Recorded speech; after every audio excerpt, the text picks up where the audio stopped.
ये जो आपका पेपर नंबर 5 है उसमें कुछ कुछ क्वेश्चंस हम देख लेते हैं फटाफट से।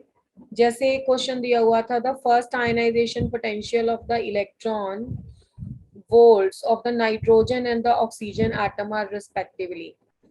Nitrogen and the oxygen atoms है ना, नाइट्रोजन एंड ऑक्सीजन एटम्स के आयनाइजेशन पोटेंशियल की बात की है। ऑक्सीजन एटम्स आयनाइजेशन पोटेंशियल, हाँ जी, किस फैक्टर पे डिपेंड करता है आयनाइजेशन पोटेंशियल बेटा? आयनाइजेशन पोटेंशियल बहुत सारे फैक्टर्स पे डिपेंड करता है। वो साइज पे डिपेंड करता है, इलेक्ट्रॉनिक कॉन्फ़िगरेशन पे डिपेंड करता है, इफेक्टिव न्यूक्लियर चार्ज पे डिपेंड करता है। बाकी साइज से तो आप position of the element in the periodic table भी बोल सकते हो। शॉर्टकट इसका क्या जाएगा कि आप इसकी इलेक्ट्रॉनिक कॉन्फ़िगरेशन लिख लो। नाइट्रोजन की आउटर मोस्ट इलेक्ट्रॉनिक कॉन्फ़िगरेशन क्या होती है? 2s2 2p3। ऑक्सीजन की valence shell configuration is 2s2 2p4। तो out of these two 2s2 2p3 and 2s2 2p3 2p4, ये वाली जो कॉन्फ़िगरेशन है that is stable. Why it is stable बेटे? Half half yes, this is a half filled configuration है ना। जब आप इसको पी में रखते हो तो ये हाफ फिल्ड है, तो हाफ फिल्ड है तो स्टेबल कॉन्फ़िगरेशन है। तो स्टेबल है तो उसका आयनाइजेशन एनर्जी ज्यादा होगा। तो आयनाइजेशन एनर्जी नाइट्रोजन का ज्यादा होगा ऑक्सीजन से। अब ना आपको इसका सीक्वेंस भी चेक करना है। उसने क्वेश्चन में नाइट्रोजन पहले लिखा हुआ है फिर ऑक्सीजन लिखा हुआ है, तो यानी कि आपको वो ऑप्शन पिक करनी है जिसमें पहले वाला डाटा जो दिया इलेक्ट्रॉन वोल्ट या दोनों का हाई हो और सेकेंड वाला लो हो। अब ऑप्शन नंबर सी और ऑप्शन नंबर डी तो हो नहीं सकते, दोनों में बराबर बराबर है। ए और बी में क्या ट्विस्ट था? Option number A would be correct क्योंकि इसमें 14.6 था और 13.6 था, तो ये नाइट्रोजन का होगा और ये ऑक्सीजन का होगा। और नाइट्रोजन का आयनाइजेशन पोटेंशियल ऑक्सीजन से ज्यादा होता है। तो फर्स्ट का ए ऑप्शन करेक्ट है। Is that correct? सबका करेक्ट था ये? Yes. Very good. Second question बहुत जनरल था आपका। Match the column 1 with the column 2। Column 1 में सबसे पहले रिएजेंट दिया हुआ है N2H4, then is the glycol and then is the KOH। अब ये वाले रिएजेंट को N2H4 को कैसे लिखा हुआ है एनसीईआरटी में? NH2NH2 लिखा हुआ है, ठीक है। उसके बाद ग्लाइकोल लिखा हुआ है और उसके बाद लिखा हुआ है KOH है ना, या एल्कीन कोई भी NaOH भी हो सकता है। NH2NH2 क्या होता है बेटे? हाइड्रोजन। अब this is a purely NCERT based question, reagent based question. NCERT में ऐसे लिखा हुआ है ना ऐसे करके कि कार्बोनिल कंपाउंड ले लो और कार्बोनिल कंपाउंड में बेटा जी आप हाइड्रोजीन डाल दो, ठीक है, यानी कि NH2NH2 डाल दो और साथ में ग्लाइकोल और प्रेजेंस होनी चाहिए KOH की, यानी कि कोई भी एल्कली की। तो जो आपका कार्बोनिल कंपाउंड है वो किस में बदल जाता है? एल्कीन में। And what is the name of this reaction? This reaction बिल्कुल सही, this is called as a Wolff Kishner reduction. Reduction बोलेंगे ना इसे, क्यों रिडक्शन बोलेंगे बेटा? ऑक्सीजन हट रहा है और हाइड्रोजन आ रहा है इसकी जगह पे, loss of hydrogen is there, ठीक है। तो ये वुल्फ-किश्नर रिडक्शन है। ऐसे ही जो इसका सेकंड वाला रिएजेंट था zinc amalgam and the concentrated HCl, ये भी सेम काम करता है। कार्बोनिल कंपाउंड को किस में बदल देता है? एल्केन में, but the name of this is different. इसको क्या बोलते हैं? क्लेमेंसन्स रिडक्शन। तो ये सेकंड वाला क्लेमेंसन्स हो गया। अब थर्ड वाला क्या था भाई? ये फर्स्ट वाला रिएजेंट हो गया, ये सेकंड वाला रिएजेंट हो गया। थर्ड वाला था ऑस्मियम टेट्राऑक्साइड। ऑस्मियम टेट्राऑक्साइड क्या काम करता है? अगली स्लाइड पे कर देते हैं इसका। थर्ड वाला जो आपका रिएजेंट है ना osmium tetroxide, osmium tetroxide osmium में ये टेंडेंसी होती है कि वो मैक्सिमम +8 ऑक्सीडेशन स्टेट में होता है। तो जब ये +8 ऑक्सीडेशन में होता है ये एल्कीन्स को ना उसमें कन्वर्ट कर देता है विसिनल ग्लाइकोल में। Mute everybody please be on. तो this will convert to the vicinal diol, ठीक है। और अब बचा fourth reagent. Fourth reagent is HiO4। HiO4 को क्या बोलते हैं बच्चा जी? इसका एक और नाम है, this is also called as a periodic acid. ये उल्टा काम करता है, इसको एल्कीन में तो नहीं कन्वर्ट करता। अगर आपके पास ऐसा विसिनल दिया हो ना, ये उसको कन्वर्ट कर देगा कार्बोनिल कंपाउंड्स में, कार्बोनिल कंपाउंड्स में, मतलब एडजेसेंट मॉलिक्यूल से हाँ लॉस हो जाएगा और आपके यार हो जा काल नु कहाँ आई टोल्ड यू कि एवरीबडी हैज टू वो कहते काल नु मारा लगे जाना ना अंडरस्टैंडिंग। तो दिस इज आंसर। तो ये रिएजेंट बेस्ड क्वेश्चन था, वेरी वेरी इंपॉर्टेंट क्वेश्चन। जैसे आप देखो इसमें कौन सा ऑप्शन आएगा, N2H। अगर आपके दो भी आपको आते थे ना तब भी मेरे ख्याल से हो जाता। हाइड्राजीन का आ जाएगा वुल्फ किश्नर, तो 1 का आना चाहिए Q, तो 1 का Q है, तो अगर आपका ऑप्शन नंबर सी भी नहीं हो सकता, डी भी नहीं हो सकता, ए और बी। ठीक है, सेकंड में जिंक वाले का क्लिमेंजन रिडक्शन है, सेकंड का पी, तो बी छट जाता। मैं आप बोल तो रही हूँ आपको कि आपका सिर्फ एक क्लिमेंजन और वुल्फ किश्नर से भी क्वेश्चन लग जाता। ठीक है, अदरवाइज ओस्मियम टेट्राऑक्साइड हमेशा आपका डायोल बनाएगा, और दूसरा जो है पीरियोडिक एसिड वो डायोल में से वाटर को हटा के उसको कार्बोनिल में कन्वर्ट कर देगा। ठीक है, ये शॉर्टकट में बताया। तो इसका जो आंसर था that was a A was a correct answer. Is that clear बेटा? Yes, yes ma'am. Now question number 3। Question number 3 में बिल्कुल that is a journal question, मतलब उसमें कुछ इतना था नहीं। CFC किसको बोलते हैं? Chlorofluoric. हाँ, CFC बोलते हैं क्लोरोफ्लोरोकार्बन। क्लोरोफ्लोरोकार्बन क्या फॉर्मूला होगा इसका? मैं ऐसे भी बना सकती हूँ, इसमें 2 फ्लोरीन लगा दो, 2 क्लोरीन लगा दो, ऐसा क्लोरोफ्लोरोकार्बन। या 1 फ्लोरीन लगा दो, 3 क्लोरीन लगा दो, या 1 क्लोरीन लगा दो, 3 फ्लोरीन लगा दो। ठीक है, ऐसे कुछ कंपाउंड्स क्लोरोफ्लोरोकार्बन आवे, तो उसका कोई ऐसा स्पेसिफिक नेम नहीं मेंशन, तो इसके नाम से ही आपको क्लियर हो गया होगा ये कहाँ पे यूज होते हैं। पहली बात तो वो उसने लिखा हुआ है these are the naturally occurring compounds. ये नेचुरली अकरिंग कंपाउंड्स है? No, these are not the naturally occurring compound. These are actually the industrial chemicals, है ना, जो एयर कंडीशनर जो आपका होता है उसमें से जो हार्मफुल गैसेस रिलीज होती हैं, that is called as a chlorofluorocarbon. और यही जो है आपके, हम बोलते हैं ना कि जो ऐसी गर्म हवा फेंकता है एसी बाहर, उसमें क्लोरोफ्लोरोकार्बन होता है। रेफ्रिजरेटर्स के पीछे से भी निकलती है ये वाली पर्टिकुलर गैसेस, और उससे क्या होता है, that are responsible for increasing the temperature, that is a global warming, and also they are creating the harm to the ozone layer. पढ़ते हैं ना ये बहुत, मतलब 9-10 से भी पढ़ते हैं कि ओजोन लेयर में होल हो रहा है, and the chlorofluorocarbons are responsible for the depletion of this ozone layer. पढ़ते हो या नहीं? Yes, ma'am. तो इसमें अगर फर्स्ट वाली ऑप्शन को छोड़ दिया जाए तो बाकी तीनों बातें ट्रू थी, तो जिसमें फर्स्ट है वो गलत है। ठीक है, तो second, third, fourth all are correct. तो इसका करेक्ट ऑप्शन क्या आना था? थर्ड का B was a correct option. Done बेटा? Yes, ma'am. उसके बाद question number 4, which of the following do not show the geometrical isomerism. इसके लिए पहले हम सीखते हैं कंडीशंस क्या होती हैं। What are the conditions for the geometrical isomerism बेटे? different groups should be attached. सबसे पहले तो डबल बॉन्ड होना चाहिए, है ना।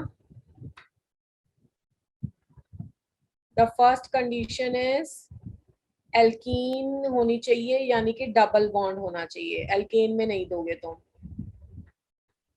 ये ऑर्गेनिक के पर्सपेक्टिव से बात हो रही है, इसको कोऑर्डिनेशन केमिस्ट्री से कंपेयर मत करना। Second, the two groups attached to the one carbon atom must be different. Two groups attached to carbon atom must be different. ठीक है, दो ग्रुप जो अटैच हैं कार्बन एटम के साथ वो डिफरेंट होने चाहिए। जैसे देखो, मेरे पास ऐसी कंडीशन होनी चाहिए, मतलब सी डबल बॉन्ड सी, और यहाँ पे ए और यहाँ पे बी। ठीक है, यहाँ पे ए और यहाँ पे बी, आप अपोजिट भी लगा के सिस ट्रांस तो बना ही सकते हो इसके। तो ये कंडीशंस हैं। अब इस क्वेश्चन को देखो, इसमें क्या दिया हुआ था।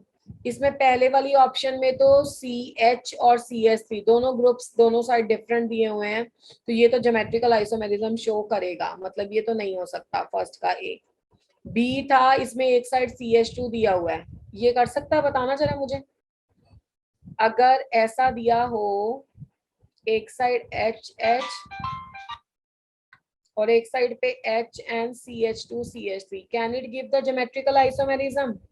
No, ma'am. No geometrical isomerism. And what is the reason behind that? Both person. There are two Both hydrogens. groups are same. ठीक है, डिफरेंट होने चाहिए। तो इसका करेक्ट ऑप्शन जो जाएगा, that is the this one, B1, क्योंकि उसने नो पूछा हुआ है। उसके बाद question number 5, match the following. अब इसमें से भी ना मेरा ये ओपिनियन है कि अगर आप एक दो भी कर लेते हैं ना तो शॉर्ट ट्रिक से वो भी हो जाता। तो फिफ्थ क्वेश्चन में Na2CO3 10 वाटर, सोडियम कार्बोनेट की प्रोसेस क्या होती है प्रिपरेशन की, बताना जरा, क्या बोलते हैं उसको? Solvay process. तो 1 का क्या आ सकता था, R। ठीक है, मैग्नीशियम बाइकार्बोनेट, जब भी बाइकार्बोनेट प्रेजेंट हो, ठीक है, तो उस टाइम पे वो हार्डनेस होती है वाटर की, टेम्परेरी हार्डनेस। तो सेकेंड वाला आ जाता इसका S।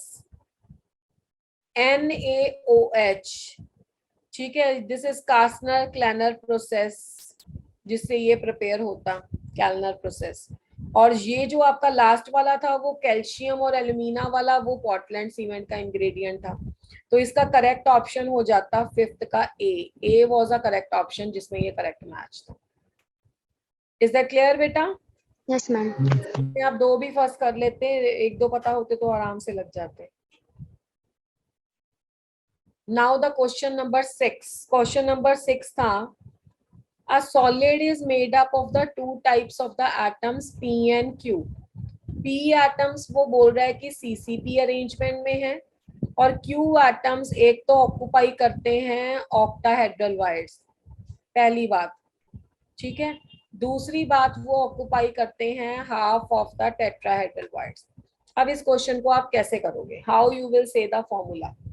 देखो, इसको करने के क्या क्या ढंग हो सकते हैं। पहला ढंग तो इसका ये है कि अगर P CCP में है तो number of the P atoms कितने हो गए, ठीक है, नंबर ऑफ द, हाँ 4 हो गए, ठीक है, यानी कि यहाँ हर कॉर्नर पे होगा और फेस के सेंटर में होगा, जैसे FCC में लेते हैं, ठीक है। तो ये आपके पास 4 आ गया।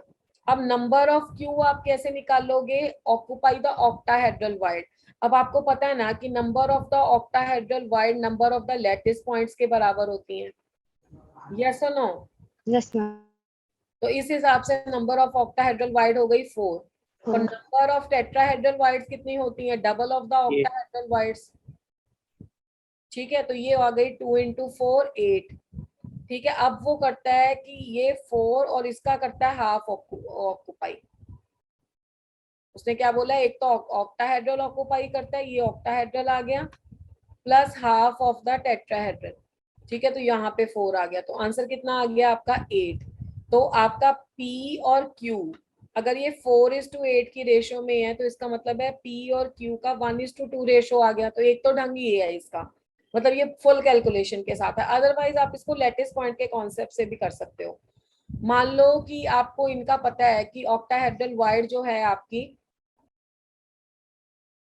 जो आपकी ऑक्टाहेड्रल वाइड है वो लैटिस पॉइंट्स के बराबर होती हैं।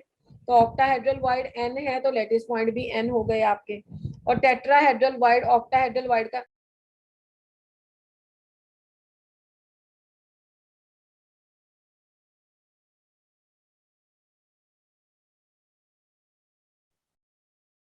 टेट्राहेड्रल वाइड ऑक्टाहेड्रल वाइड का डबल होती हैं, तो ये हो गई 2n, ठीक है, और उसका हाफ ऑक्युपाई हो रही है तो n, तो n प्लस n आपका 2n हो गया, और n ही लेटेस्ट पॉइंट्स होते हैं, तो n और 2n के हिसाब से भी 1:2 रेशो आता है। तो either way you people can go. Clear है ये? Yes, ma'am. Yes, ma'am. Question number 7। Question number 7 जो मैच द कॉलम है, उसमें अच्छा मेडिसिन के बारे में पूछा हुआ है। पैरासीटामोल क्या करती है भाई?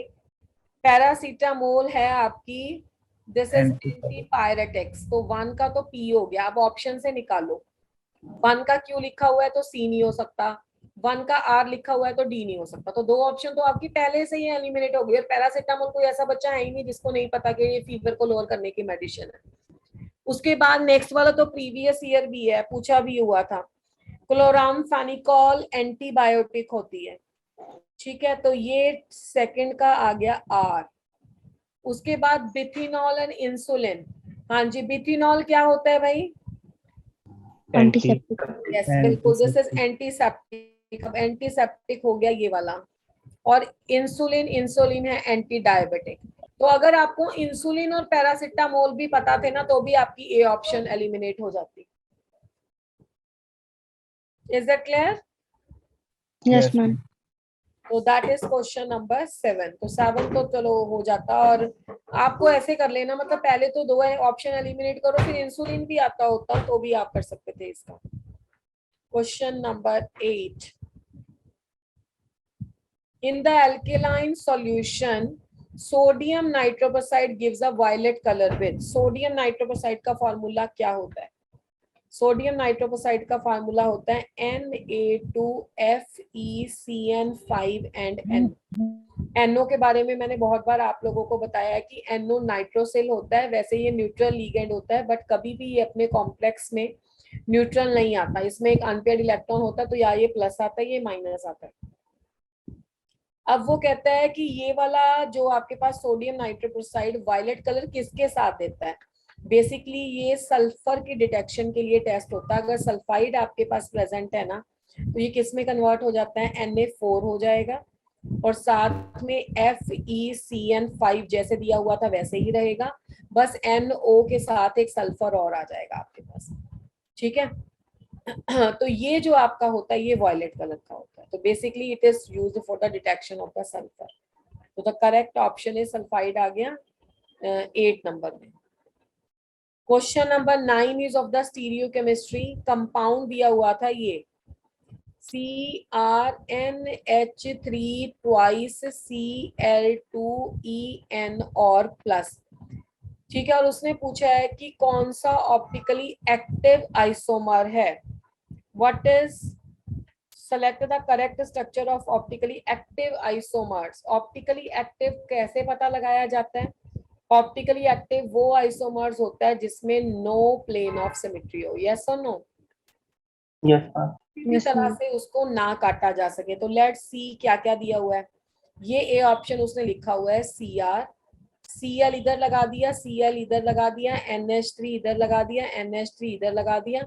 बाकी आपके पास था इथिलीन डाइअमीन, तो उसको उसने ऐसे लिख दिया। अब सबको पता है कि इथिलीन डाइअमीन बाइडेंटेट लिगेंड है बच्चा जी, वो कभी भी आपके ट्रांस पोजीशंस पे नहीं हो सकता। That will always remain at the cis positions. अब ये है, अब ये देखो एक ऐसा अरेंजमेंट है। अब इसको आप ऐसे काट दो जैसे मैंने येलो कलर लगाया। अब ये कैसा है कि जैसे ब्रेड के बटर के स्लाइस काटते हैं ना, ये ब्रेड के स्लाइस काट दें ऐसे ऐसे करके। जैसे अगर मेरे पास फोन है तो ऐसे ऐसे बिल्कुल प्रॉपर मॉलिक्यूलर प्लेन जिसको तुम बोलते हो। तो मॉलिक्यूलर प्लेन अगर इसमें काट दिया तो ये ऊपर और नीचे तो सेम आ गए। These two groups are reflecting same. Bisect वाले नहीं देखने, अब जो तो कट गए, क्या क्या कट गया? ये सब कुछ कट गया। तो ये जब ये सब कुछ कट गया प्लेन में, ये तो लेटा हुआ था स्क्वायर प्लेनर जैसी ज्योमेट्री, ऊपर नीचे वाले आपके सेम आ गए। तो इसका मतलब है इसमें प्लेन ऑफ सिमेट्री प्रेजेंट है। तो प्लेन ऑफ सिमेट्री प्रेजेंट है तो ये मॉलिक्यूल तो नहीं हो सकता। अब एक सी ऑप्शन है जिसमें सेम क्वेश्चन है पर उसने ऊपर नीचे लिया हुआ है क्लोरीन। बिल्कुल सेम ऑप्शन ही है सी। सी में Cr में ऊपर क्लोरीन है, नीचे क्लोरीन है, यहाँ पे नाइट्रोजन है, यहाँ पे नाइट्रोजन है, यहाँ पे अमोनिया है, और यहाँ पे अमोनिया है, और इसको ऐसे जोड़ा हुआ। तो इसमें भी सेम हिसाब किताब है भाई। इसमें ये मॉलिक्यूलर प्लेन हो गया तो ऊपर नीचे सेम है, तो इसमें भी क्या प्रेजेंट है? प्लेन ऑफ सिमेट्री प्रेजेंट है, ठीक है। अब बचे नन और बी ऑप्शन। बी ऑप्शन में NN इधर लगाया हुआ है, CC और अमोनिया लग गया हुआ। Let's check it out. तो क्वेश्चन नंबर 9 में उसने ऐसे किया हुआ है Cr, मैं वही लगा देती हूँ जो उसने लगाया हुआ है। उसने लगाया हुआ है NH3 इधर, Cl नीचे।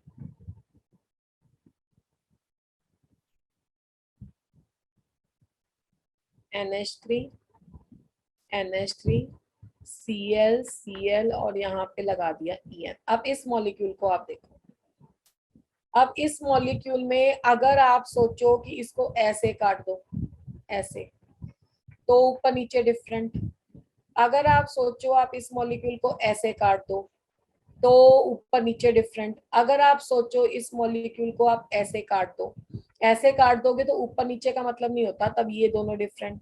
अगर आप सोचो इस मॉलिक्यूल को ऐसे काट दो तो ऊपर नीचे वाले नहीं देखने, क्योंकि जब वर्टिकल प्लेन लगाते हैं ना, चाहे टेढ़ा ऐसे डायगोनल वाला चाहे ऐसे, उसमें ऊपर नीचे वाले कवर हो जाते हैं। मतलब ये एक लाइन थोड़ा होती है, ये पूरा प्लेन है जो ऊपर नीचे वाले को कवर करता है, वो चाहे डिफरेंट भी हो तो चलेगा। अगर ऐसा प्लेन लगाते हो तो ये और ये सेम आने चाहिए, अगर ऐसा प्लेन लगाते हो तो ये और ये सेम आने चाहिए, ऊपर नीचे वाले नहीं देखने हैं फिर। तो इसमें नो प्लेन ऑफ सिमेट्री, कोई भी प्लेन ऑफ सिमेट्री प्रेजेंट नहीं है, तो ये ऑप्टिकली एक्टिव है। तो this is the correct option and this is option number B. और डी वाली में नन दिया हुआ था, वो भी नहीं हो सकता। हाँ जी, करेक्ट है ये। Yes, ma'am. Yes, ma'am. कर लिया था ये question. Yes, ma'am. Yes, ma'am. चलो वेरी गुड। अब question number 10, match the following. Question number 10 direct NCERT का, मतलब बायोमोलिक्यूल का बिल्कुल सिंपल चीज है, मतलब इसमें कुछ ट्विस्ट था ही नहीं। पहला उसने पूछा है कि न्यूक्लियोटाइड क्या होता है। दूसरा उसने पूछा है पेप्टाइड लिंकेज क्या होती है। तीसरा उसने पूछा है ग्लाइकोसिडिक लिंकेज क्या होती है, ग्लाइकोसाइड लिंकेज, दोनों एक ही बात है। और उसके बाद पूछा न्यूक्लियोसाइड क्या होता है। हाँ जी, ये बोला हुआ है उसने। अब आपको इसमें एक भी आता होता तो हो जाता।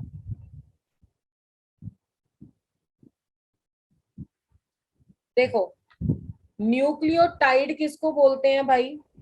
Nucleotide is Monomeric unit. Basically the monomer unit of the nucleic acid. तो 1 का एस आना था, तो 1 के एस से बी और सी एलिमिनेट हो जाता। ठीक है, तो ये बेसिकली क्या होता है, न्यूक्लिक एसिड का monomer unit, nucleic acid monomer. ठीक है, पेप्टाइड लिंकेज तो बच्चा बच्चा जानता है, ये क्या था? Linkage to protein. Linkage in Protein. Protein. तो लिंकेज इन प्रोटीन यानी कि सेकंड का क्यू आना था। अब सेकंड का क्यू सिर्फ एक ही ऑप्शन में है, तो अगर तुम्हें एक भी पता होता तो क्वेश्चन लग जाता। ठीक है, अब उसके बाद आ गया ग्लाइकोसिडिक लिंकेज। ग्लाइकोसिडिक लिंकेज भी सब बच्चे जानते हैं, कार्बोहाइड्रेट्स को जोड़ता है ना, पॉली वाले कार्बोहाइड्रेट्स को।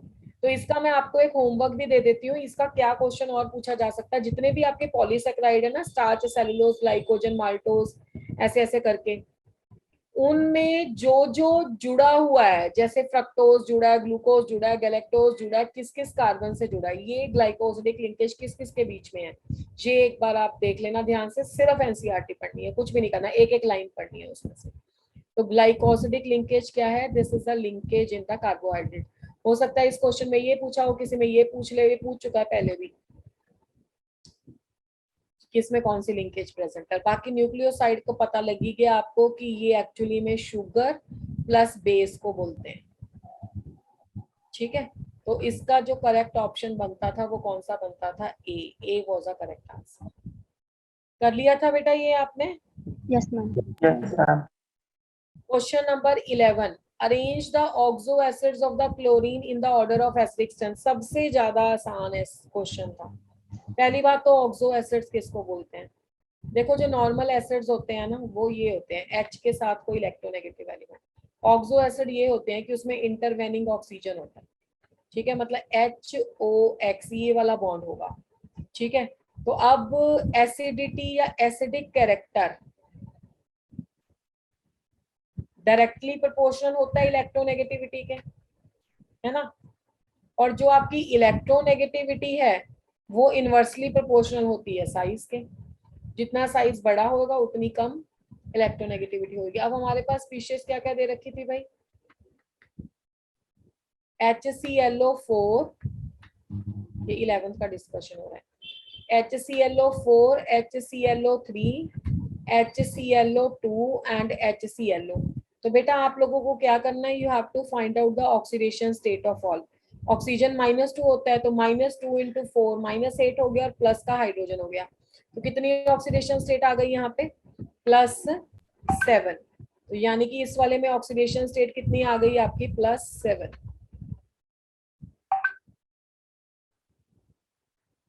+7 यहाँ पे ऑक्सीडेशन स्टेट -6 और +1 +5। यहाँ पे ऑक्सीडेशन स्टेट -4 और +1 कितनी आ गई, +3। HClO में ऑक्सीडेशन स्टेट -2 +1 कितनी आ गई, +1। तो मुझे साइज बताना किसका ज्यादा होगा, या ऐसे भी बोल सकते हैं acidic character is directly proportional to the positive oxidation state. जितनी पॉजिटिव ऑक्सीडेशन स्टेट ज्यादा होगी उतनी इलेक्ट्रोनेगेटिविटी ज्यादा होगी, जितनी इलेक्ट्रोनेगेटिविटी ज्यादा होगी साइज कम होगा, एसिडिक कैरेक्टर ज्यादा होगा। तो ये सबसे ज्यादा एसिडिक है, देन दिस। तो कौन सा ऑप्शन आएगा, C option was correct. HClO4, HClO3, HClO2 and HClO। Is that correct? Yes, ma'am. Yes Yes, ma'am. लिया था ये सबने? Yes, Yes, ma'am. ma'am. Yes ma'am.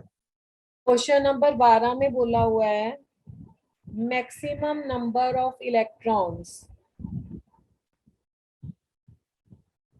maximum number of electrons in Fe2 plus with L is equal to 2 would be, L is equal to 2 would be, L is equal to 2 में maximum number of electrons क्या होंगे। अब इस question को देखो बेटा, iron का क्या होता है एटॉमिक नंबर 26, तो ये 6 है ना, तो फर्स्ट ट्रांजिशन सीरीज की तो ऐसे ही कॉन्फ़िगरेशन लिख देते हैं 3d6 and 4s2।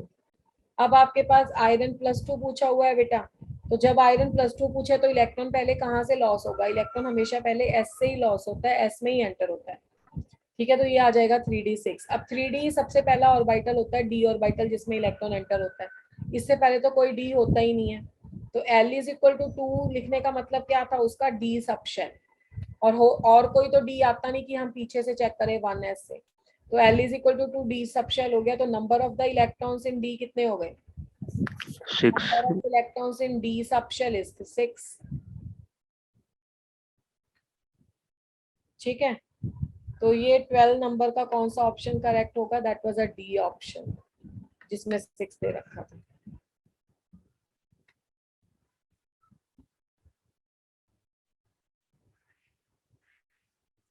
उसके बाद है question number 13। Let's check out for the question number 13 what was it given.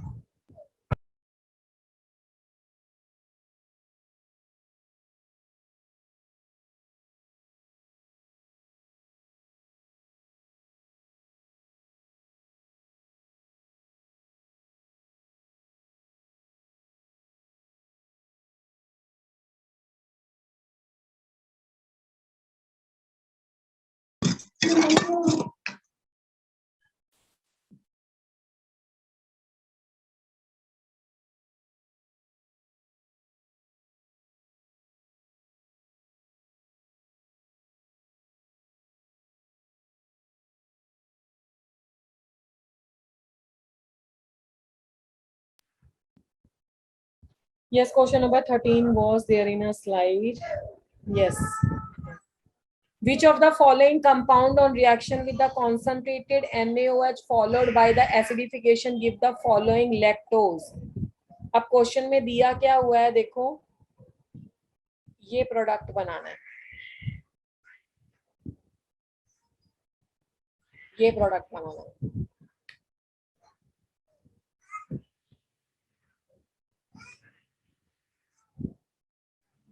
This is a product.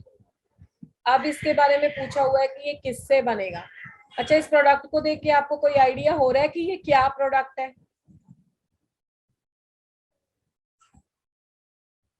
नहीं, वैसे गैस हो जाना चाहिए था।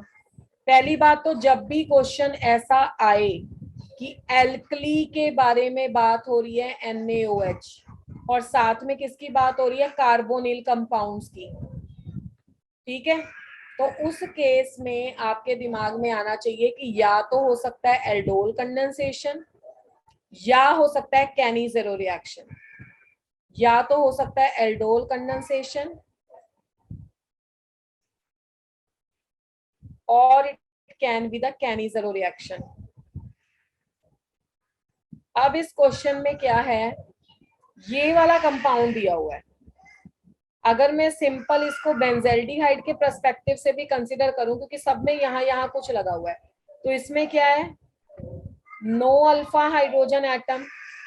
अब इसमें कोई भी अल्फा हाइड्रोजन एटम नहीं है, तो नो अल्फा हाइड्रोजन एटम में कौन सा रिएक्शन होता है,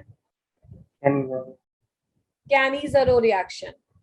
किसकी प्रेजेंस में, NaOH या KOH की प्रेजेंस में, यानी कि एल्कली की प्रेजेंस में। तो जब कैनिज़रो रिएक्शन होता है तो क्या प्रोडक्ट बनता है, तो कैनिज़रो में एक तो मतलब ये डिस्प्रपोर्शनेट रिएक्शन होता है, इसमें अल्कोहल भी बनता है और एसिड भी बनता है, और जो अल्कोहल और एसिड बनते हैं वो same number of carbon atom वाले होते हैं। ठीक है, तो मैं एक रैंडमली ऑप्शन इसमें से पिक करती हूँ, फिर मैं बाकियों को कंडेम करूंगी कि ऐसा क्यों नहीं हो रहा है।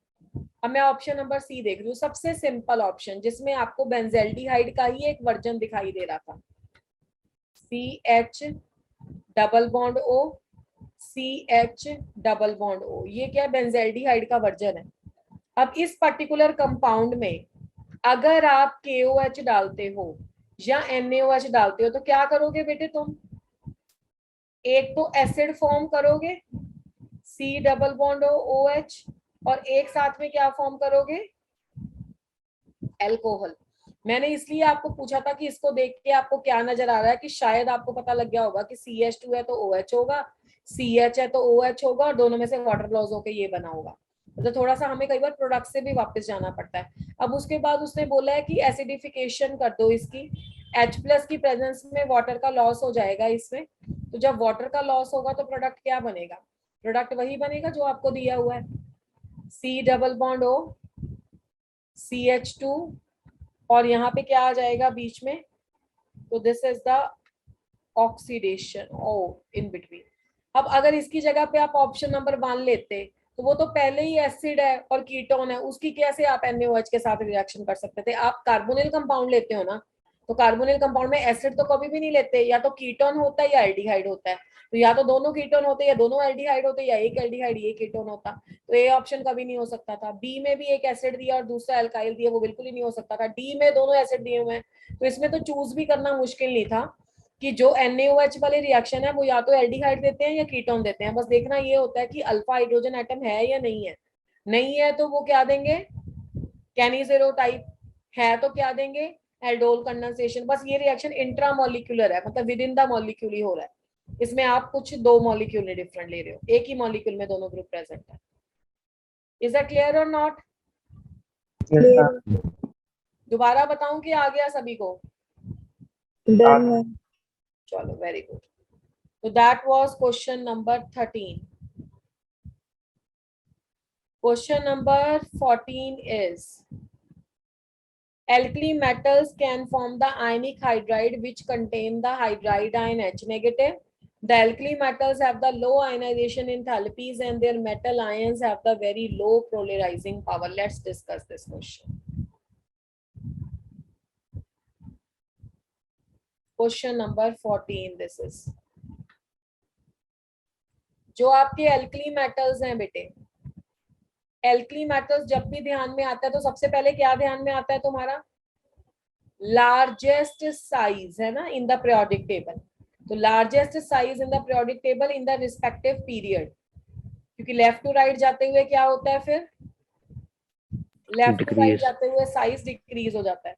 तो अगर आपका एल्कली मेटल सबसे बड़े साइज का है तो बच्चा जी इसका कंसीक्वेंस क्या होगा कि इसकी आयनाइजेशन एनर्जी क्या होगी, लो। तो यानी कि एल्कली मेटल को आप किस में कन्वर्ट कर सकते हो, इजीली आयन में। तो अगर ये M+ बन गया तो ऑब्वियसली H नेगेटिव के साथ कंबाइन करके ये क्या बना देगा, हाइड्राइड बना देगा। अगर ये स्ट्रांगली इलेक्ट्रोपॉजिटिव है और ये इलेक्ट्रोनेगेटिव है तो ये हाइड्राइड कौन सा हुआ, आयनिक हाइड्राइड हुआ। तो इसका जो पहला दिया हुआ था assertion, that is correct, yes और नो, कि एल्कली मेटल्स आयनिक हाइड्राइड बनाते हैं जिसका मॉलिक्यूलर फार्मूला M+ और H नेगेटिव होगा। अब आप लेफ्ट टू राइट जब जाते हो पूरे पीरियोडिक टेबल में तो आपके पास मेटल्स से नॉन मेटल में कन्वर्जन आता है, नॉन मेटल्स इलेक्ट्रोनेगेटिव होती हैं, तो जो इलेक्ट्रोनेगेटिव है उसमें हाइड्राइड थोड़ा ना बनेगा, है ना। वहां पे तो H+ का बहुत ज्यादा नॉन मेटालिक कैरेक्टर होगा तो H+ एग्जिस्ट करेगा वहां पे।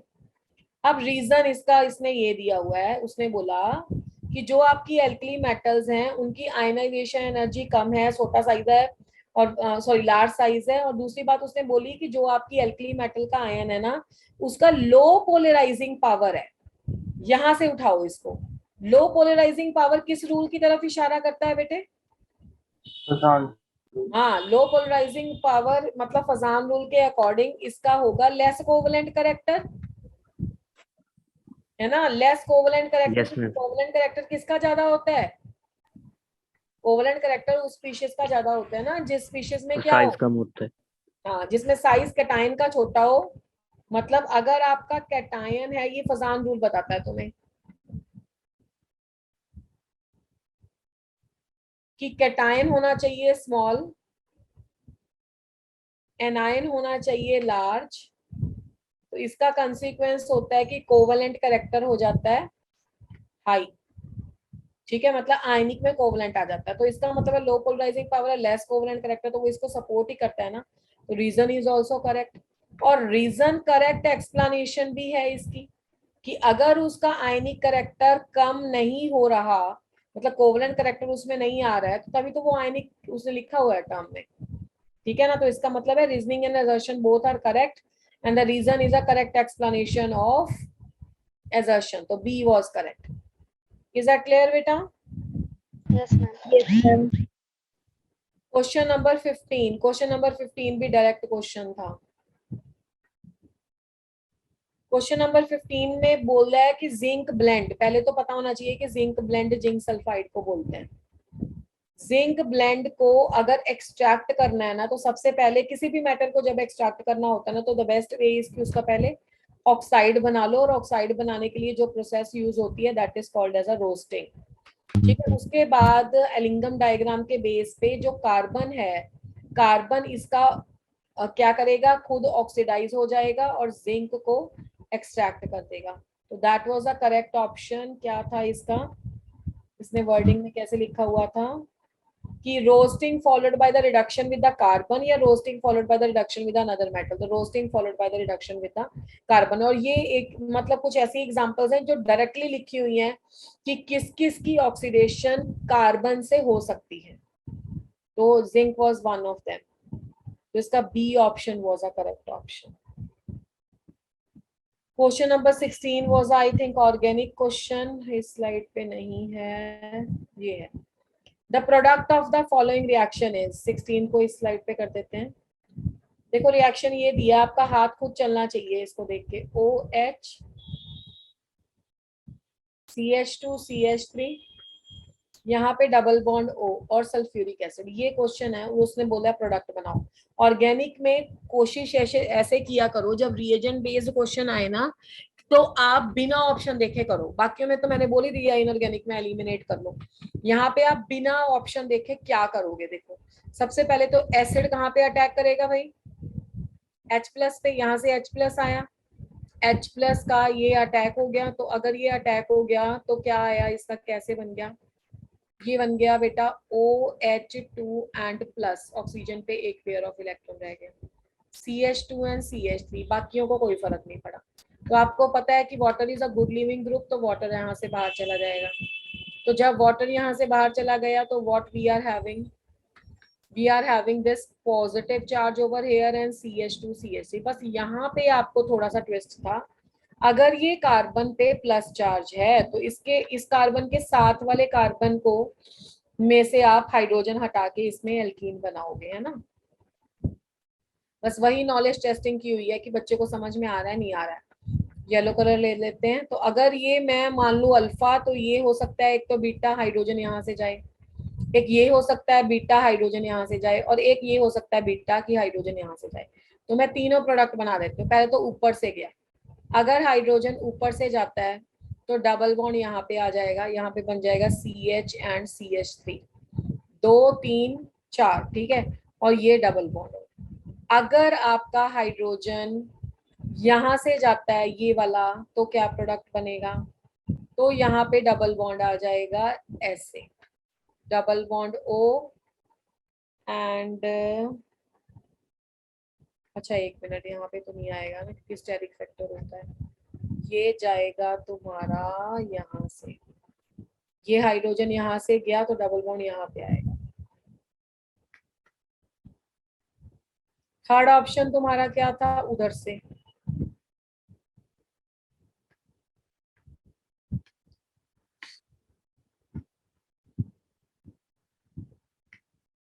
ये आ गया डबल बॉन्ड यहाँ, CH2 CH3 डबल बॉन्ड, ये प्रोडक्ट बनाओगे, ठीक है ना। ये यहाँ से गया तो डबल बॉन्ड यहाँ पे आ जाए, यहाँ तो आ ही नहीं सकता, ज्यादा बॉन्ड बन जाएंगे इसके, ठीक है। अब ये देखो, अगर तुम ये बनाते हो तो इस वाले केस में ये यहाँ पे आ सकता है, ये यहाँ पे आ सकता है, तो ये होता है delocalisation.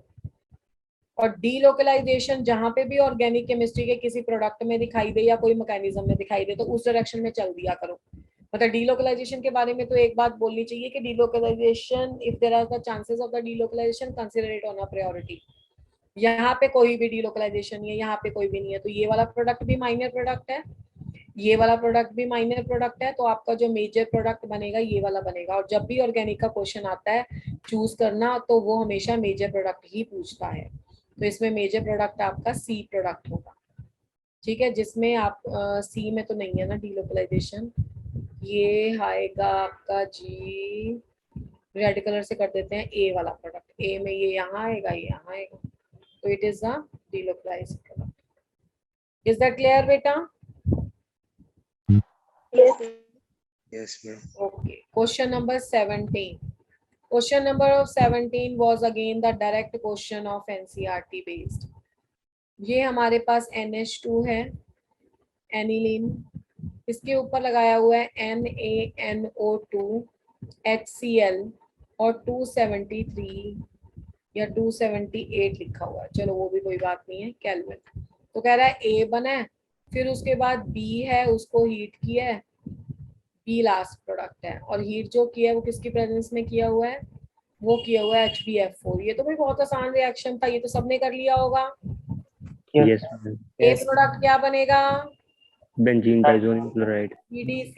A product was BDC, benzene diazonium chloride. तो बेंजीन डाइजोनियम क्लोराइड की प्रेपरेशन के बाद जब HbF4 के साथ हीट करेंगे तो बन जाएगा फ्लोरोबोरिक एसिड। दूसरे वाले रिएक्शन का क्या नाम है?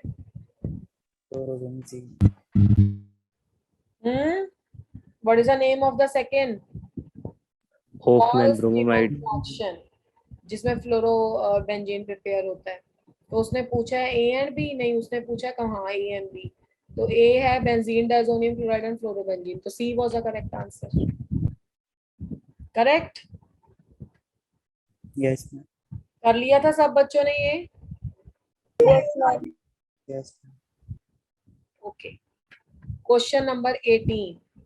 क्वेश्चन नंबर 18 में कुछ ऐसा लिखा हुआ है, दिस इज Br, एरो के ऊपर Mg लिखा हुआ है और Et2O लिखा हुआ है, ठीक है। और उसके बाद पूछा हुआ है कि क्या बनेगा, यही है ना।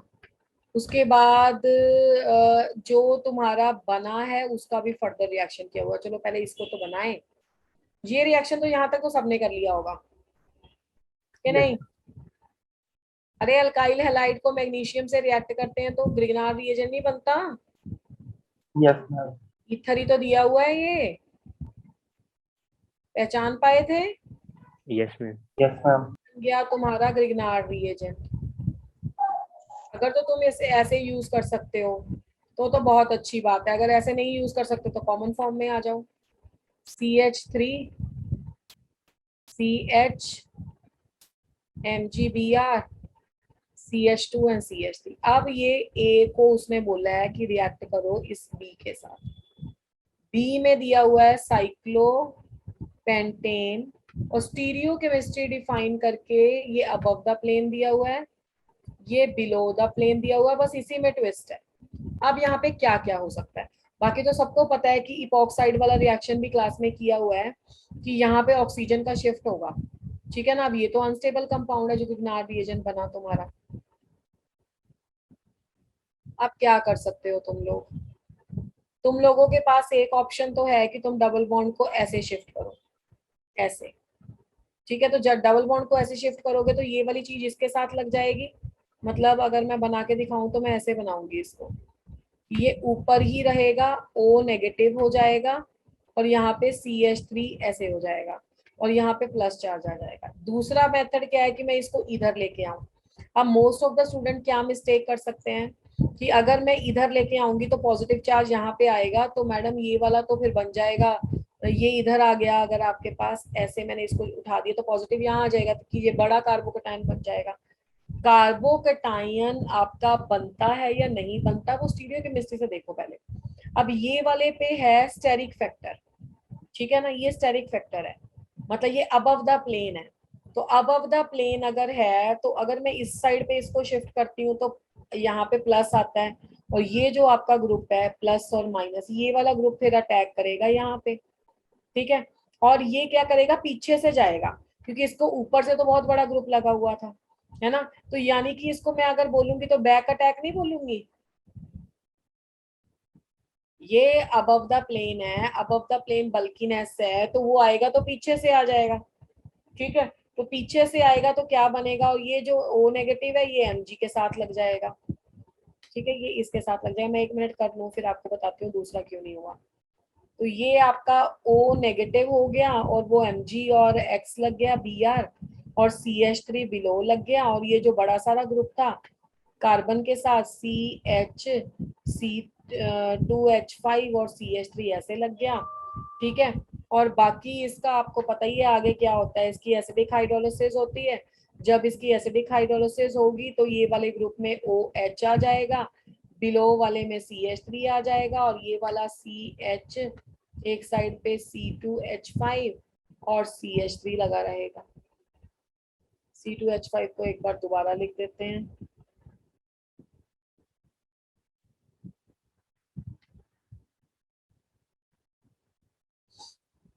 ये लग गया तुम्हारा CH2 एंड CH3, ओपन ही लिख दिया मैंने, CH2 CH3, और यहाँ पे लिख देते हैं बैक अटैक, ठीक है। इस हिसाब से ये SN2 आएगा और ये प्रोडक्ट बनेगा, और अगर ये बनता है तो ये है बी प्रोडक्ट। अब मैडम आपने दूसरी साइड शिफ्ट क्यों नहीं किया, मैंने दूसरी साइड इसलिए शिफ्ट नहीं किया, अगर मैं इसको इस साइड शिफ्ट करती ना और यहाँ पे पॉजिटिव चार्ज लाती, तो ये इतना बड़ा बल्कि ग्रुप है, इतना बड़ा ग्रुप जो 2 डिग्री है, ठीक है, वो ऑलरेडी यहाँ पे एक मिथाइल ग्रुप लगा है, तो उसके साथ नहीं आ पाता, तो स्टेरिक फैक्टर यहाँ पे मैटर करता था, इसलिए SN2 में बैक अटैक होता है, तो ये अगर फॉरवर्ड में था तो वो बैकवर्ड में लगता। बात समझ में आई मेरी कि नहीं। जब भी SN2 की बात हो तो स्टीरियो केमिस्ट्री इन्वर्जन नहीं आती, अरे यस और no, Yes, ma'am. Ma'am inversion आएगी तो जो टॉप पे था तो वो बैक चला जाएगा, जो बैक पे था वो फ्रंट पे आ जाएगा, ये तो ऐसे ही रहेगा ऊपर, ठीक है। ये पीछे आगे से था तो वो पीछे से अटैक करेगा, बाकी सेम रहेगा, तो this is answer, that was a correct option B. Is that clear. Yes ma'am आगे question number 19। Question number 19 is a purely NCERT based question. Complete hydrolysis of cellulose give. मैंने अभी आपको क्या बोला थोड़ी देर पहले, मैंने कहा ना कि जो भी स्टार सेलुलोज वाले जितने भी आपके पास पॉलीसेकेराइड दिए हुए हैं, किस किस में क्या क्या ग्लाइकोसिडिक लिंकेज है वो आपने करना है। तो ये डायरेक्ट क्वेश्चन था NCERT बेस्ड कि कंप्लीट हाइड्रोलिसिस ऑफ सेलुलोज जब होती है, वो तो लिंकेज वाला था, ये तो हाइड्रोलिसिस बोला हुआ है, that is giving us what, that is giving us the glucose, तो 9th का C was a correct answer। Question number 20, question number 20 में दैट इज आइसोलेशन चैप्टर जो है उसकी बहुत फेमस प्रोसेसेस लिखी हुई हैं, अगर आपको इसको जरा सा भी आइडिया है तो आप क्वेश्चन कर सकते थे। जैसे उसने मिलाने को बोला था, मोन्स प्रोसेस क्या होती है, किसके लिए यूज होती है भाई मोन्स प्रोसेस, Nickel. प्यूरिफिकेशन ऑफ इसका टी आ जाएगा। अब 1 का टी 2 ऑप्शन में है तो सी और डी एलिमिनेट हो गए। थर्माइट प्रोसेस तो करना भी नहीं था, गैस वो सबके लिए सेम ही दिया हुआ है क्यू, ठीक है। पॉलिंग ये किसके लिए यूज होती है, ये आपके पास यूज होती है प्योरिफिकेशन ऑफ कॉपर के लिए, ये आर आ जाएगा, ठीक है। क्यूपलेशन किसके लिए यूज होती है, ये आपकी रिफाइनिंग ऑफ सिल्वर के लिए यूज होती है। बिल्कुल डायरेक्ट मैं ये बोल रही हूँ, इस क्वेश्चन में जितनी भी प्रोसेस दी हुई है बस यही पढ़ लो, जो क्वेश्चंस आपने किए हैं बस उन NCERT बेस सिर्फ उसका ही कर लो, इनऑर्गेनिक का एक चीज भी उसमें से बाहर नहीं आती। वेन आर्कल मेथड, ये तो सब बच्चों को पता होगा किसके लिए यूज होता है। zirconia, तो ये कौन सी ऑप्शन हुई, एस। S. और कार्बन रिडक्शन मेथड किसके लिए यूज होता है भाई, आयरन के लिए। Iron. A is a correct option. और ये डायरेक्ट एक्सप्लेनेशन थी उसकी एनसीईआरटी के बेस में। इज दैट करेक्ट बेटा? Yes, ma'am. Yes. Okay, how many of you have done it correctly? Yes. yes ma'am, 20 में से, इन 20 क्वेश्चंस में से कैसे रहा आप लोगों का score?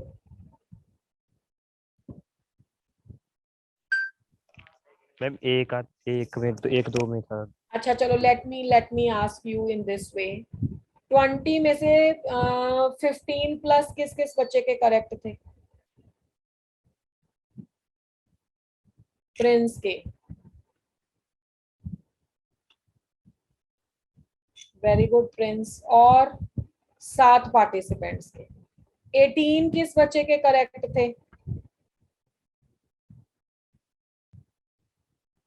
I am talking about 18, 2 participants के, very good. What is the name of this student? JEE main ultimate goal?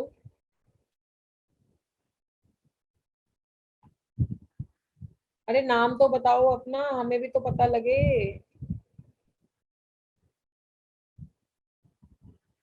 ऐसा मत किया करो बेटा। चलिए, now let's check it out for the another questions जिसमें आपको ऑप्शंस नहीं मिलेंगी। ठीक है जी, this is called as a section 2. Let's check out the chat. अरे it's not about, sorry ma'am, what is the name of this student? JEE means ultimate goal, नाम तो पता लगे हमें। अब चेंज हो गया नाम, पर मेरे पास चैट बॉक्स में वही रिफ्लेक्ट हो रहा है। चलो एनी हाउ, अपना स्क्रीन नेम वही रखा करो, ओरिजिनल नेम। क्वेश्चन था, a certain substance A tetramerizes in the water. A क्या हो जा रहा है, टेट्रामराइज हो रहा है। tetramerizes in the water to 80% extent. ठीक है, a solution of 2.5 gram of A in the 100 gram of water lowers the freezing point by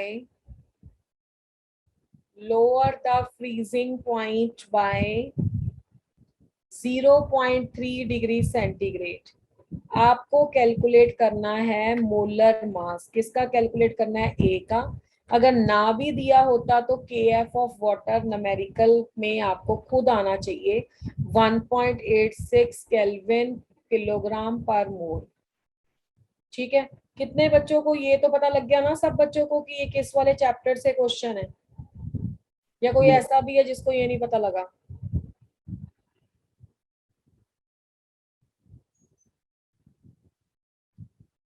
अब यहाँ पे है एसोसिएशन का क्वेश्चन।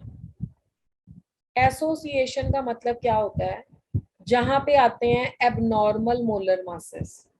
एबनॉर्मल मोलर मासेस का मतलब है कि जो आपने सॉल्यूशन में एक्सपेक्ट किया था, सोल्यूट वैसा नहीं रह रहा, वो या तो अंदर जाकर डिसोसिएट हो रहा है या एसोसिएट हो रहा है। वो कह रहा है कि 4A मॉलिक्यूल 80% तक टेट्रामराइजेज हो रहे हैं, और 80% वो क्या बोल रहा है आपका, अल्फा बोल रहा है। तो 80% अल्फा का मतलब है, अल्फा कितना आ गया तुम्हारा, 0.8 है ना। ये जो दिया होता है ये अल्फा होता है। अब जब तुम्हें पेपर में ऐसा क्वेश्चन आता है तो सारी कॉलिगेटिव प्रॉपर्टीज चेंज हो जाती हैं आई की फॉर्म में। आई को बोलते हैं वांट ऑफ फैक्टर। तो सबसे पहले एसोसिएशन का ये फॉर्मूला लगाना है। अगर आपको ये एसोसिएशन का फॉर्मूला नहीं आता तो आपका न्यूमेरिकल कभी हो ही नहीं सकता। Alpha is equal to 1 minus i upon 1 by n. ये याद रहता हो तो बहुत ठीक है, नहीं तो आप इसको ऐसे लिख सकते हो, एलसीएम लेके 1 minus i divided by 1 minus n multiplied by n. चलो एनी हाउ, अब इस क्वेश्चन में अल्फा कितना दिया हुआ है, ये रिलेशनशिप होता है degree of dissociation and want of factor में, बिकॉज हमने क्वेश्चन में वांट ऑफ फैक्टर इंट्रोड्यूस करना है, सो दिस इज इंपॉर्टेंट कि हम ये फॉर्मूला लगाएं। अल्फा की वैल्यू मैंने आपको कैलकुलेट करके बता दी 0.8, ठीक है, 1 minus i upon 1 minus 1 by n, ठीक है। अब इसमें अगर आपको अल्फा पता है, okay, what is the value of n in this question, what is the value of n बेटा? Am I audible to you all? Am I audible? Yes, ma'am. Yes, ma'am. I am asking what is the value of n you will put over here? Ma'am, 4. तो बोले क्यों नहीं फिर? n is equal to 4, तो जब आप इसको solve करोगे तो i comes out to be 0.4। अब आपकी प्रॉब्लम सॉर्टेड है। अब आप फॉर्मूला लगाओ, delta t is equal to i in delta tf is equal to i into K f into molality, ठीक है। अब डेल्टा टीएफ उसने कितना दिया हुआ था क्वेश्चन में, देखो 0.3, ठीक है। उसने क्या दिया हुआ है, freezing point lowers by this, तो डेल्टा टीएफ कितना दिया हुआ है 0.3 डिग्री सेंटीग्रेड, ठीक है। केएफ दिया हुआ है वाटर का कितना 1.86 यूनिट्स, ठीक है। 2.5 ग्राम क्या दिया हुआ है ए, तो वेट ऑफ द सॉल्वेंट क्या दिया हुआ है आपका 2.5 ग्राम, बस बाकी तो आपको फॉर्मूले में वैल्यूज ही नोट पुट करनी है। तो ये कितना हो जाएगा, आई की वैल्यू आपने कैलकुलेट की है 0.4, के एफ हो गया 1.86 और इसका फॉर्मूला लगा लो। गिवन मास ऑफ मोलैलिटी का फॉर्मूला क्या होता है, अब मैं ये देखो, अब थोड़ा सा इसमें कंफ्यूजन है, या तो आप उसमें मैंने जैसे 2.5 ग्राम ऑफ ए को WA लिख दिया, पर ये याद रखना ये वो वाला ए नहीं है जो आप कैलकुलेट करते थे गिवन वेट ऑफ सल्यूट के लिए। अब यहाँ पे सल्यूट को ही ए बोला हुआ है, मतलब थोड़ा सा तुम्हें ट्विस्ट भी डाला हुआ है, नहीं तो नॉर्मली हम क्या बोलते हैं सल्यूट को बी, है ना। अब उसने सल्यूट के बारे में ही बात की हुई है और उसको ए ही बोला हुआ है, तो आप उस हिसाब से लेके चलना।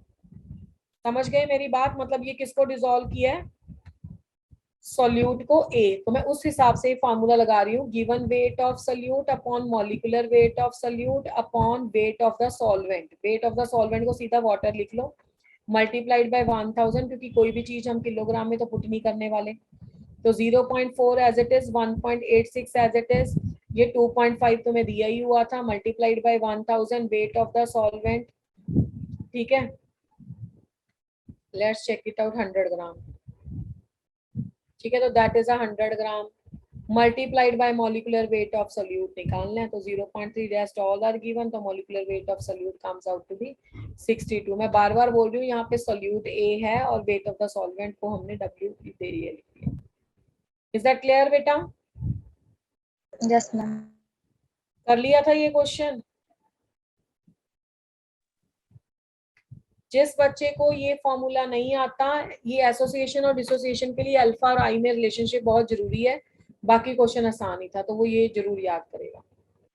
नेक्स्ट है the number of the unpaired electrons, number of the unpaired electrons present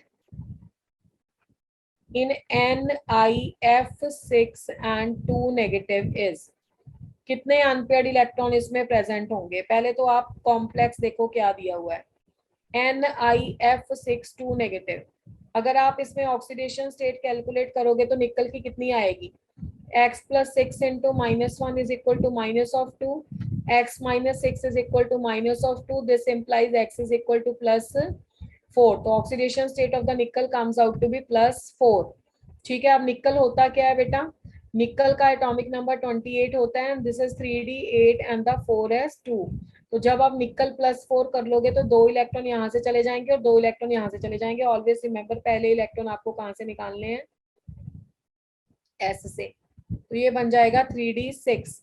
अब 3d6 में अब मेटल है आपकी निकल, हाईएस्ट ऑक्सीडेशन स्टेट, इतनी तो स्टेबल भी नहीं होती, ये है हाईएस्ट ऑक्सीडेशन स्टेट, इतनी तो अनस्टेबल है। तो जब हाईएस्ट ऑक्सीडेशन स्टेट में होता है मेटल, तो यहाँ पे मेटल का कंसीक्वेंस ये रहता है कि नो अनपेयर्ड इलेक्ट्रॉन, नहीं तो नॉर्मली आप क्या चेक करते हो, नॉर्मली आप लिगेंड चेक करते हो ना कि स्ट्रॉन्ग लिगेंड है तो कोई भी अनपेयर्ड इलेक्ट्रॉन नहीं है, मतलब पेयरिंग होगी।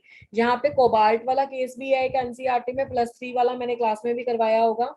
और निकल भी जैसे +4 हाईएस्ट ऑक्सीडेशन स्टेट है, नो अनपेयर्ड इलेक्ट्रॉन यानी कि पेयरिंग होगी। और इसका रीजन फ्लोरीन नहीं है, इसका रीजन मेटल है। तो 6 इलेक्ट्रॉन्स को कैसे रखोगे? 6 इलेक्ट्रॉन इतनी हाई ऑक्सीडेशन स्टेट में they will get paired up 1 2 3 4 5 6, ठीक है। तो इसका मतलब है नंबर ऑफ अनपेयर्ड इलेक्ट्रॉन क्या हो जाएंगे? 0 हो जाएंगे। तो इसका मतलब है 0 will be the answer, pairing हो जाएगी। कभी भी ऐसा क्वेश्चन आए तो हाईएस्ट ऑक्सीडेशन स्टेट में ऐसा ही होता है। Question number 3, find the number of the species having the fractional bond order.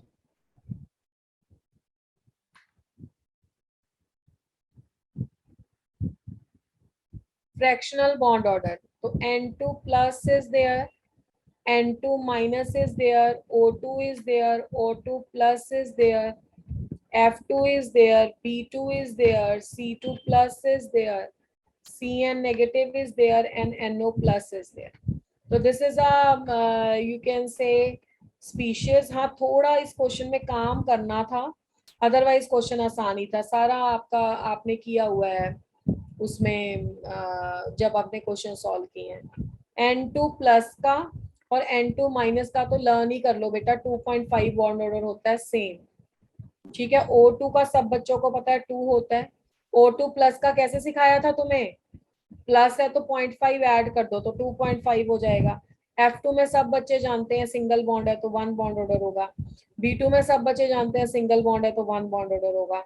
C2 का 2 होता है और उसमें प्लस है तो एक्चुअली में माइनस हो जाता है तो 1.5 आता है इसका। Cn नेगेटिव का 3 आता है, NO प्लस का 3 आता है। अब फ्रैक्शनल बॉन्ड ऑर्डर वाली कितनी स्पीशीज आ गई? 1 2 3 1 2 3 4, तो 4 स्पीशीज जिनका क्या है fractional bond order.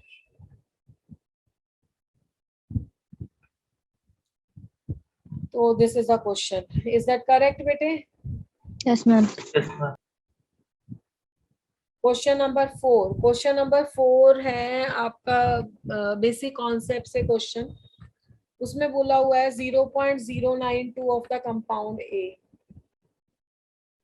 092 gram of the compound A is there, और इसका मॉलिक्यूलर फार्मूला बच्चा दिया हुआ है C3H8NO3।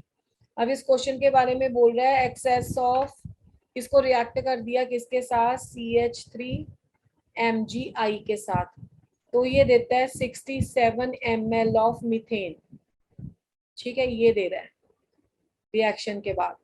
बाकी वो कह रहे हैं कि स्टैंडर्ड मासेस आप यूज कर दो, number of the active hydrogen atom present बताने हैं, ठीक है जी। तो पहले तो रिएक्शन लिख देते हैं, एक्टिव हाइड्रोजन कितने हैं इसमें प्रेजेंट। पहले रिएक्शन देखेंगे,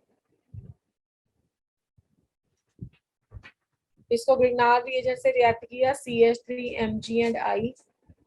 जब इसको रिएक्ट करते हैं तो आपको पता ही है कि क्या बनेगा। उसने कह दिया, हमने मान लिया, उसने बोल दिया मीथेन बना दो। बाकी हमेशा मोल्स से क्वेश्चन स्टार्ट किया करो। गिवन मास दिया हुआ था, इसको मोलर मास से कैलकुलेट करो तो ये मोल्स निकल जाएंगे इसके, और कैलकुलेशन भी बहुत आसान दी हुई थी। ये मोल इतने आ गए। और मीथेन के केस में मोल की कैलकुलेशन कैसे करोगे? 67 ml था, और मोल कैलकुलेट करने के लिए स्टैंडर्ड कंडीशन में जो इसका वॉल्यूम है उससे डिवाइड कर दो तो 0 पॉइंट्स, पता है ना ये 03 मोल्स। कैसे मोल्स निकालेंगे इसके? जो आपका वॉल्यूम दिया हुआ है divided by standard volume, this will give us mole. तो आपको समझ में आ गया होगा कि अगर इतना ये रिएक्ट करे तो ये बनता है। अब आपको कैसे पता लगेगा? देखो बेटे, C3H8O3 जब CH3MgI के साथ कंबाइन करता है तो ये बनता है। तो अगर इसका 1 मोल इसके 3 मोल, मतलब मैं अगर पॉइंट को हटा दूं, अगर इसका इसके 3 मोल देता है तो इसका मतलब है कितने हाइड्रोजन्स इसके एक्टिव हाइड्रोजन्स हैं। How will you calculate that? कितने हाइड्रोजन्स इसके एक्टिव हैं? अरे 1:3 रेशो हो गया ना। अगर ये एक कंपाउंड है, ठीक है, ये ऐसे 3 देता है, am I audible to you? आपको सुनाई दे रहा है? आप तो ऐसे चुप कर गए हो जैसे तुमने पेपर देखा ही नहीं है ये। Have you seen that? Yes, ma'am. हाँ, तो फिर कितने एक्टिव हाइड्रोजन आए इसमें? How you will calculate? अगर 1 2 3 है तो 3 एक्टिव हाइड्रोजन आ जाएंगे ना।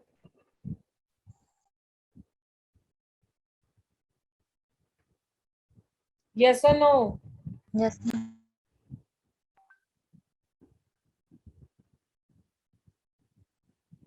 एक क्वेश्चन दिया हुआ था एक्रोनाइट्राइल, question number 5, C3H5N is starting material for the production of the kind of the synthetic fiber. It can be made from the propylene C3H6 by the reaction with the nitric acid as reaction दिया हुआ है C3H6 plus NO, ये गैसीय state में था, ये गैसीय state में था C3H3N in the gaseous state plus H2O plus nitrogen. This is in the gaseous state, this is in the gaseous state. ठीक है, अनबैलेंस रिएक्शन दिया है। x kilogram of this is obtained, x kilogram of this is obtained for the 420 gram of this. ठीक है, तो आपको calculate करना है and the excess NO, the value of x upon 53। Okay, how many of you have tried this question in the exam? किसी ने try किया था इसको? No. पहले तो इस इक्वेशन को तब तक नहीं आप सॉल्व कर सकते हो, एक बच्चे ने किया, जब तक आप इस इक्वेशन को बैलेंस नहीं कर लेते हो। तो आप बैलेंसिंग करो पहले इसकी, that would be 4, that would be 6, that would be again 4 and that would be 6। तो this is a balanced chemical equation. तो ये बैलेंस्ड केमिकल इक्वेशन है, तो सबसे पहले कैलकुलेशन करेंगे मोल्स की। हाँ जी, मोल्स ऑफ प्रोपाइलिन या प्रोपीन, वैसे इसने प्रोपाइलिन लिखा है तो प्रोपीन प्रोपाइलिन ही बोलो, प्रोपाइलिन टेकन। हाँ जी, कैसे कैलकुलेट होंगे मोल्स इसके? How will you calculate the moles बेटा? अरे मोल्स का फॉर्मूला ही बता दो, चुप करके बैठ गए आप लोग। समझ में आ रहा है नहीं आ रहा है? What is the formula of the moles? 420 kilogram था। शाबाश। मोल्स का फॉर्मूला नहीं पता? Given mass by molar mass. तो 420 किलोग्राम था बेटे, 10⁻³ हो जाएगा अपॉन मोलर मास इसका 42 है, तो ये एक 10 यहाँ पे आ जाएगा, 10⁻⁴ मोल्स आ गए। ठीक है, मोल्स ऑफ एक्रोनाइट्राइल कितने आ जाएंगे? ठीक है जी, अब अगर ये इसकी स्टोइकियोमेट्री भी 1 है, इसकी स्टोइकियोमेट्री भी 1 है, तो अगर इसके मोल्स 10⁻⁴ हैं और ये स्टार्टिंग में 0 0 थे और बाद में ये 0 हो गया, तो ये भी 10⁻⁴ ही बनेगा ना। तो ये 10⁻⁴ मोल्स आ गया। तो अगर ये आपके पास 10⁻⁴ मोल हो गया, तो इसका मास कैलकुलेट कर लो कितना आया। 10⁻⁴ है और एक का मास कितना होता है?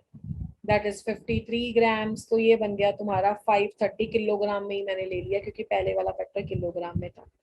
अब अगर आप इसको कैलकुलेट करना चाहते हो वेट ऑफ C3H3N, वो हमारे पास तो आंसर आया 530 किलोग्राम, पर उसने ये जो आपका दिया हुआ है ना, ये एक्चुअली तो x है ना, तो ये x के बराबर है। आप क्वेश्चन में उसने पूछा हुआ है कि हमें बता दो x/53 कितना आता है, तो x तुम्हारा 530 आया डिवाइडेड बाय 53, तो x/53 का कितना आंसर आ जाएगा? 10।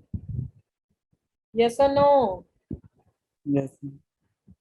क्वेश्चन नंबर 6, क्वेश्चन नंबर 6 में कोई ऐसा रिएक्शन दिया हुआ था कि A+B आपको प्रोडक्ट देते हैं।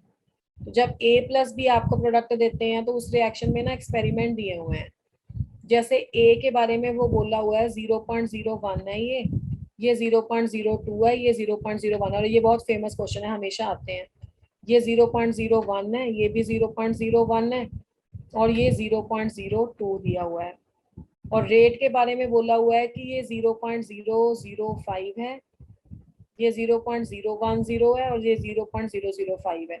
अब क्वेश्चन में पूछा हुआ है कि ओवरऑल रेट ऑफ रिएक्शन क्या होगा कि with respect to A and B rate निकालो।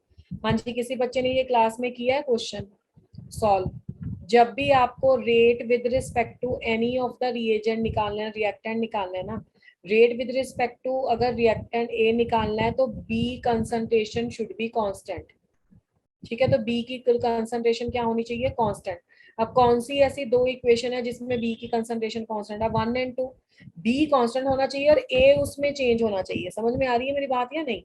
तो रेट विद रिस्पेक्ट टू ए के लिए 1 और 2 एक्सपेरिमेंट देखोगे, डिवाइड करने की कोई रिक्वायरमेंट नहीं है। मैथ्स वाले बच्चे हो, ये डबल हो रहा है तो ये भी डबल हो रहा है, तो यानी कि rate with respect to A क्या हो जाएगा? Directly proportional. समझ में आई ये बात? Yes ma'am. अब आपको कैलकुलेट करना है rate with respect to B. तो rate with respect to B calculate करोगे तो कंसंट्रेशन ऑफ ए क्या हो जानी चाहिए? कांस्टेंट। अब कंसंट्रेशन ऑफ ए किन वाले एक्सपेरिमेंट में कांस्टेंट है? 1 और 3 में। ठीक है, और इसमें बी चेंज हो रहा है तो इसमें 1 और 3 कंसिडर करोगे। तो बी जब डबल हो रहा है तो रेट को फर्क ही नहीं पड़ रहा, नो इफेक्ट। तो इसका मतलब क्या आ गया कि rate with respect to B कितना है? 0। तो अगर अकेला अकेला पूछता है with respect to A 1, with respect to B 0। अगर कंप्लीट इक्वेशन पूछता है तो ए की पावर 1 आ जाएगी और बी की पावर 0 आ जाएगी, तो ओवरऑल रेट क्या आ जाएगा? ओवरऑल रेट 1 आ जाएगा। क्लियर हुआ कि नहीं क्लियर हुआ भाई? Yes ma'am. ठीक है, तो ये है इसका answer. Question number 7। Question number 7 electrochemistry से था। क्वेश्चन नंबर 7 कह रहा था कि 2Fe3+ इज देयर और 2I negative is there, both are mentioned as in the aqueous solvent. और ये आपके पास 2Fe2+ है in the aqueous form and E naught of cell is given as 0.236 volt at the 268 Kelvin. ठीक है, the standard Gibbs energy change दिया हुआ है delta G naught for the reaction is -8 kilojoule पर मोल। ठीक है जी, क्वेश्चन में दे रहा है कि एक तो आप ए कैलकुलेट कर दो भाई, मतलब मेन कैलकुलेशन फ्री एनर्जी की पूछ रहा है और राउंड ऑफ करके पूछ रहा है और फैराडे कांस्टेंट उसने बताया हुआ है। बाकी फैराडे कांस्टेंट की तो भाई ऐसी बात है कि नहीं भी बताया होता तो हमें आना चाहिए। हाँ जी, क्या फार्मूला लगेगा? Who is going to tell me? इतना आसान क्वेश्चन था ये। क्या फार्मूला होता है डेल्टा जी नॉट का? NFE0। NF E0 of cell. तो पहले तो कैलकुलेट करो n, Fe3+ Fe2+ में कैलकुलेट कन्वर्ट हो रहा है। तो पहला तो इसने आयोडीन नहीं दिया हुआ, अच्छा मैंने लिखा नहीं होगा। आयोडाइड वाला रिएक्शन ऐसा था, 2I negative gives I2 + 2 electron. वैसे तो ये यहाँ से भी क्लियर था कि 2 इलेक्ट्रॉन आ रहा है, पर अगर किसी को नहीं समझ आता तो +3 से +2 1 इलेक्ट्रॉन का चेंज है। पर जब भी रिएक्टेंट साइड स्टोइकियोमेट्री 2 हो तो नंबर ऑफ इलेक्ट्रॉन्स चेंज 2 × 1 हो जाएगा, यानी कि 2। तो n की वैल्यू गलती से भी 1 नहीं लेनी, 2 आनी है। ठीक है, तो n तो 2 आ गया भाई तुम्हारा। फैराडे कांस्टेंट वो कह रहा है 96500 ले लो और इसके बारे में बोल रहा है 0.236 ले लो। तो भैया इसमें तो कोई मतलब नया ट्विस्ट था ही नहीं। तो जब आप इसको कैलकुलेट करोगे तो that comes out to be -45.55 kilo joule per mole. अब इसको वो बोल रहा है माइनस ऑफ ए, तो माइनस हटा दो तो ए की वैल्यू कितनी आ जाएगी? ए की वैल्यू आ जाएगी 45.55 kilo joule per mole. That's it. But हल्का सा तुम्हें डराने के लिए ट्विस्ट डालता है और तुम डर जाते हो। हाँ जी, done. Yes, ma'am. Yes ma'am. Question number 8। Question number 8 में बॉन्ड एंथैल्पी का क्वेश्चन है, मतलब आपके उससे थर्मो से क्वेश्चन है। बेटा जी बोल रहा है CH की बॉन्ड एंथैल्पी है 414 किलो जूल। ठीक है, और C और H की है, नहीं Cl और H की है, H और Cl की है 431। बस ये डाटा का क्वेश्चन था, फॉर्मूला आना चाहिए था जरा सा। Cl था 243 किलो जूल और CCl है 331 किलो जूल। अब क्वेश्चन में क्या दे रखा है बच्चों? क्वेश्चन में दे रखा है CH4 in the gaseous state, Cl2 4 molecules in the gaseous state, CCl4 in the gaseous state, 4 molecules of HCl in the gaseous state. If the enthalpy change for the reaction is delta H, r enthalpy of the reaction के बारे में बात कर रहा है by 10 is, मतलब basic calculation वही करता है, बाद में सिंप्लीफाई करा लेता है। हाँ जी, इसमें क्या फॉर्मूला होता है? ये इकलौता फार्मूला है ऐसा जिसमें इंथैल्पी की कैलकुलेशन अगर बॉन्ड एनर्जी से करते हैं तो वो होता है bond energy of reactants minus bond energy of products. बाकी सारे में प्रोडक्ट माइनस रिएक्टेंट आता है, और जब भी बॉन्ड एनर्जी का क्वेश्चन आए तो रिएक्टेंट माइनस प्रोडक्ट आता है। अब कितने बॉन्ड टूट रहे हैं रिएक्टेंट में? 4, तो CH के बॉन्ड टूट रहे हैं। ठीक है, तो 4 मल्टीप्लाइड बाय CH का है 414, 4 मल्टीप्लाइड बाय Cl के बीच में बॉन्ड टूट रहा है 243 बच्चा जी। ठीक है, माइनस प्रोडक्ट में क्या क्या बॉन्ड फॉर्म हो रहे हैं। ऐसा नहीं करना अब वो 2 वहां से तोड़ दे, वहां पे सारे तोड़ने हैं, सारे बनाने हैं दोबारा से। यहाँ पे तो वैसे भी ऐसे ही हो रहा है। CCl4 में 4 बन रहे हैं, तो 4 मल्टीप्लाइड बाय 1 CCl की है 331, माइनस 4 मल्टीप्लाइड बाय HCl की है भाई 431। तो इसको जब आप कैलकुलेट करोगे that comes out to be minus of 420 kilo joule. अब बच्चा ये कैलकुलेशन जो आई है उसमें उसने डिवाइडेड बाय 10 करने को बोला है, तो अगर आप इसको माइनस में करोगे तो वो प्लस हो जाएगा, और डिवाइडेड बाय 10 तो 42 आंसर आएगा, 42 kilo joule.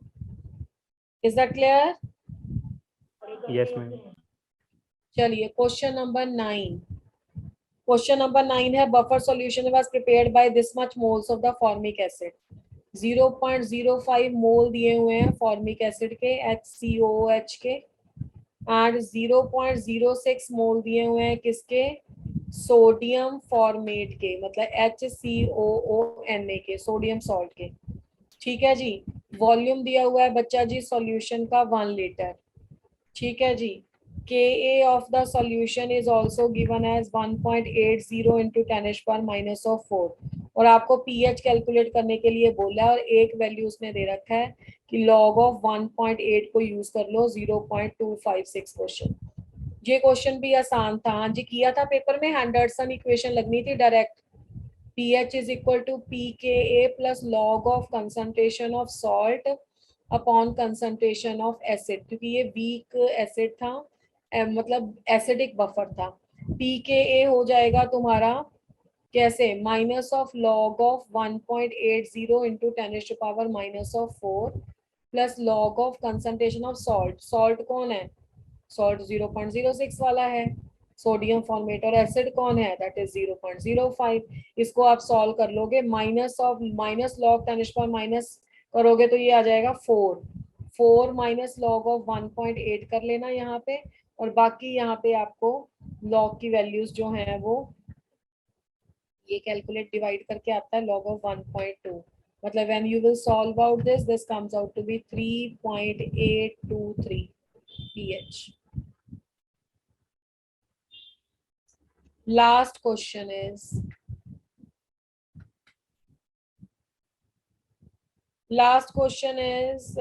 10 ml 10 ml of gaseous C4 और H को बताया नहीं कितना है X, that requires exactly 55 ml of oxygen for the complete combustion. What is the value of X? Okay जी, ये भी पहले चैप्टर का क्वेश्चन है। कंबस्शन की इक्वेशन लिखेंगे पहले तो बैलेंस्ड C4H6। जब भी कंबस्शन होता है तो ऑक्सीजन के साथ क्या बनता है बच्चों? Carbon dioxide and water. अब इस इक्वेशन को कैसे बैलेंस करेंगे? C4H6 है ना, तो इसकी जब बैलेंसिंग करोगे तो C4 है तो यहाँ पे तो 4 लगाना पड़ेगा, ठीक है, और HX है तो HX के लिए यहाँ पे x/2 लगाना पड़ेगा। हमेशा इस बैलेंसिंग में पहले कार्बन और वाटर को बैलेंस कर लो, बाकी जो बचता है वो ऑक्सीजन लगा दो।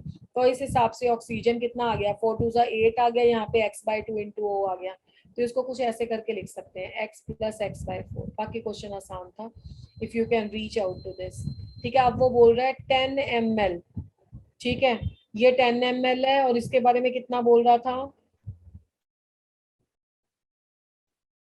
हाँ, कंप्लीट कंबस्शन। कंप्लीट कंबस्शन का मतलब है कि ये पूरा का पूरा खत्म हो जाता है भाई। तो अगर ये 10 ml है तो दैट मीन्स ये हो जाएगा 4 + x/4 मल्टीप्लाइड बाय 10 ये भी हो जाएगा आपके पास 4 + x/4 × 10 और वो दे देता है आपके पास 55 ml ऑफ ऑक्सीजन। तो इससे आप x की वैल्यू कैलकुलेट करोगे तो that will come out to be 6। ठीक है, कंप्लीट कंबस्शन हो जाता है, बिल्कुल खत्म हो जाएगा, यानी कि जितना ये था उतना ही वॉल्यूम इसका यूज हो जाएगा। इज दैट क्लियर बेटा? Yes. Yes.